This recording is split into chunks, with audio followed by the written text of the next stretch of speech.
आनंदमयी राजनीतिक गलियारों की बड़ी घमासान।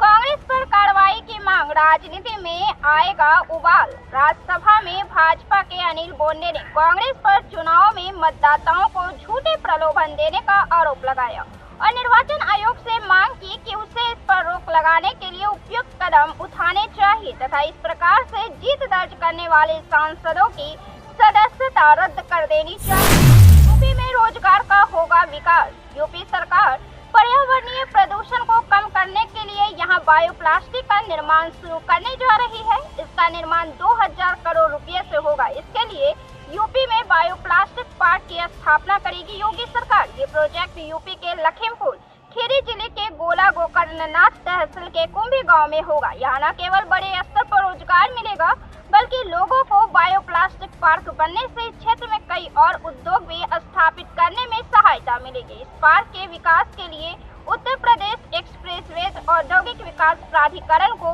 नोडल बनाया जाएगा। संजय झा को मिला पावर। 2025 विधानसभा चुनाव से पहले नीतीश कुमार ने संजय झा को जदयू का कार्यकारी अध्यक्ष बनाया है। जदयू संगठन में नीतीश कुमार के बाद झा सबसे पावरफुल रहेंगे। जदयू राष्ट्रीय कार्यकारिणी की बैठक पर जदयू के राष्ट्रीय कार्यकारिणी अध्यक्ष संजय झा ने कहा, बहुत बड़ी जिम्मेदारी मुख्यमंत्री नीतीश कुमार ने मुझे दी है। मैं उनके प्रति कृतज्ञता व्यक्त करता हूं। उन्होंने 20 साल में बिहार में बड़ा बदलाव लाया है।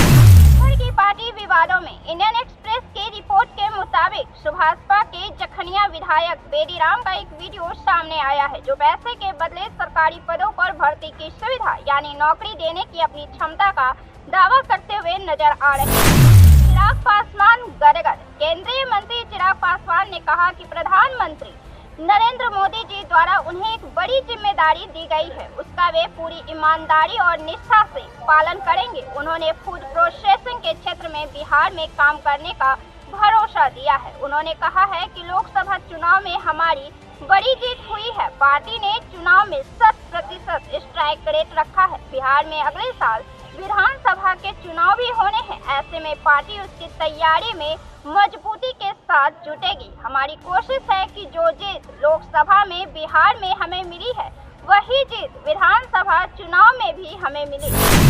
जीतन राम मांझी ने बताया साजिश। केंद्रीय मंत्री जीतन राम मांझी ने कहा, बिहार में पुल गिरने का कारण घटिया मटेरियल मिलाया जाना है, जिसके कारण बिहार के नवनिर्मित पुल गिर रहे हैं।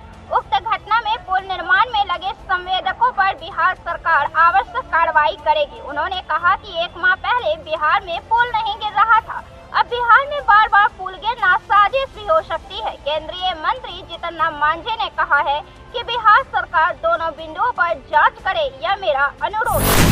जदयू और टीडीपी को कांग्रेस का चैलेंज। कांग्रेस महासचिव जयराम रमेश ने ट्वीट करते हुए लिखा कि जनता दल यूनाइटेड ने हाल ही में बिहार को विशेष श्रेणी का दर्जा देने की मांग दोहराते हुए एक प्रस्ताव पारित किया है। क्या मुख्यमंत्री राज्य मंत्रिमंडल से भी ऐसा प्रस्ताव पारित करवाने का साहस जुटाएंगे? क्या बिहार के मुख्यमंत्री अपनी बात पर अमल करेंगे? जयराम रमेश ने आंध्र प्रदेश की सत्ताधारी तेलुगु देशम पार्टी को भी निशाने पर लिया है। उन्होंने लिखा और कहा है कि टीडीपी अपनी नई पारी में इसको लेकर क्या सोचते हैं। उसने आंध्र प्रदेश के लिए अभी तक ऐसा कोई प्रस्ताव क्यों नहीं पारित किया है, जबकि नॉन बायोलॉजिकल प्रधानमंत्री ने 30 अप्रैल 2014 को पवित्र शहर तिरुपति में इस वादे पर जोर दिया। भाजपा के लिए सरदर्द बने बीजेपी के 2 बड़े दिग्गज नेता।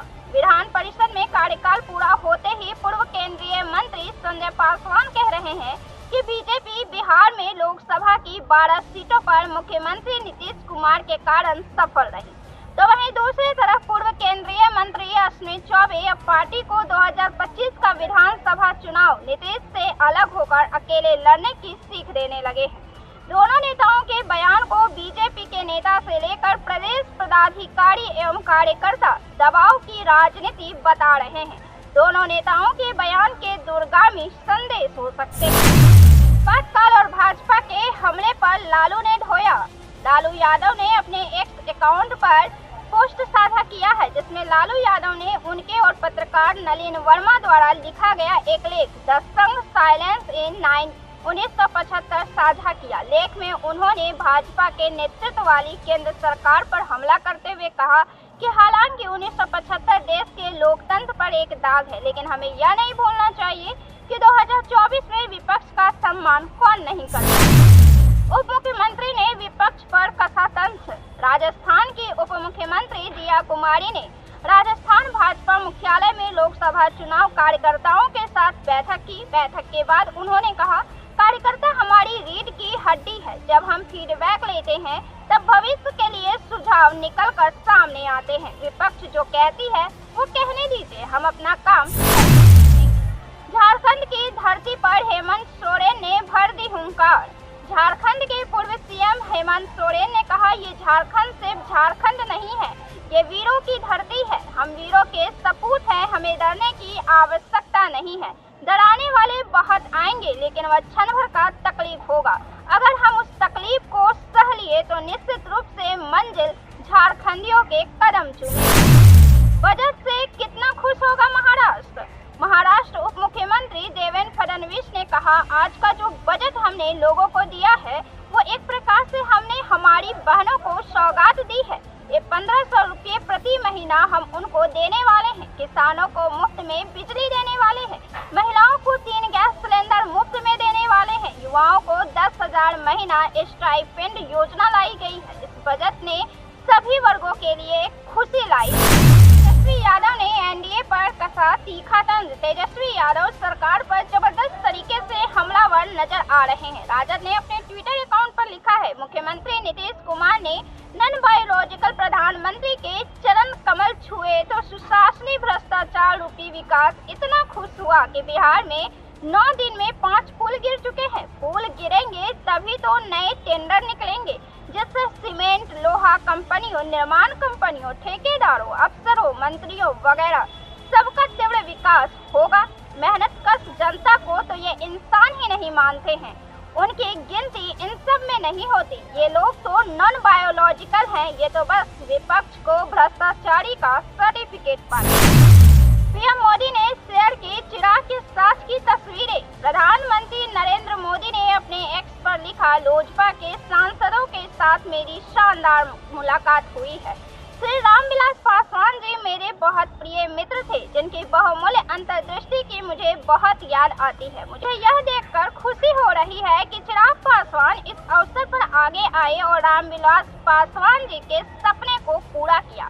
हमारी पार्टियां जनसेवा के लिए मजबूती से एक साथ। संभावी कूद पड़ी राजनीति के अखाड़े में। संभावी चौधरी ने कहा, बिहार के भी कुछ सांसद जिस तरह से सदन के अंदर बिना मतलब का हंगामा कर रहे हैं, उससे बिहार की छवि धूमिल हो रही है, जो कि वर्तमान परिस्थिति में ठीक नहीं है। नीट पेपर लीक मामले को लेकर जिस तरह से विपक्ष ने हंगामा किया, हमारी सारी मेहनत पर पानी फिर गया। हम लोग भी तैयारी करके गए थे कि सदन के अंदर कुछ बोलना है, अपनी बातों को रखना है, लेकिन विपक्ष इन सब चीजों को नहीं मानता है। विपक्ष बेवजह सदन की कार्रवाई को बाधित कर रही है। ये कहीं से भी ठीक नहीं है। आपको बता दें कि संभावी चौधरी अशोक चौधरी की बेटी है, जो समस्तीपुर से सांसद का चुनाव जीत चुकी हैं और वे सांसद है। सदन भवन में संभावी अपने भाषण देने के लिए काफी उत्साहित नजर आ रहे हैं। गिर रहे पुल को लेकर आपके क्या विचार है? आपको क्या लगता है? अपना जवाब कमेंट बॉक्स में जरूर दें। वीडियो को लाइक करें, शेयर करें और चैनल को सब्सक्राइब जरूर से कर लें। बहुत बहुत धन्यवाद।